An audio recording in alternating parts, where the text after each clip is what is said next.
அந்த பேட்டியில் பார்த்துருப்பீங்க, அமித்ஷாவோட பேட்டியில் குறிப்பாக வந்து தாவேகா பற்றி கேட்டிருப்பாங்க. தாவேகா பற்றி என்ன சார் நினைக்கிறீங்க, அவங்க வந்து உங்கள் கூட சேருவாங்களா அப்படின்னும் போது, இல்லை இன்னும் டைம் இருக்குல்ல பார்க்கலாம் அப்படின்னு சொல்கிறாங்க.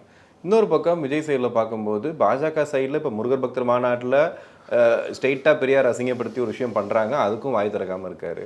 தொடர்ந்து பாஜக பற்றின எந்த விஷயத்துக்கும் விமர்சனம் பண்ணாமல் இருக்காரு. ஒருவேளை கூட்டணி அங்கே போகிறதுக்கு வாய்ப்பு இருக்கா? என்டிஏல சேருவாரா விஜய்? இல்லை, இப்பொழுதே விஜய் மறைமுக கூட்டணியில் தான் இருக்கார். ஏன்னா விஜய் வந்து உடனே வந்து விஜய்க்கு வந்து ஓய்பிரிவு பாதுகாப்பு கொடுக்குறாங்க, விஜய்க்கு ஆதரவான பல நிலைப்பாடுகள் அங்கே செய்யப்படுகிறது. அதனால் இப்பொழுதே வந்து ஒரு அறிவிக்கப்படாத ஒரு மௌன கூட்டணி இருக்கிறது.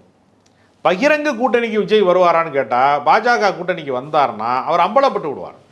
அவர் எதற்காக அரசியலுக்கு வந்தார்? சொத்தை பாதுகாப்பதற்காக வந்தாரா, வருமான வரித்துறைக்கு அச்சப்பட்டு வந்தாரா, எதற்காக வந்தார் அப்படிங்கிற ஒரு கேள்விங்கிறதே மறைஞ்சு போயிடும். அதனால பாஜக கூட்டணிக்கு நேரடியாக விஜய் வரமாட்டார். ஆனால் மறைமுகமாக விஜய்க்கும் பாஜகவுக்கும் ஒரு நல்லுறவு இருக்கிறது.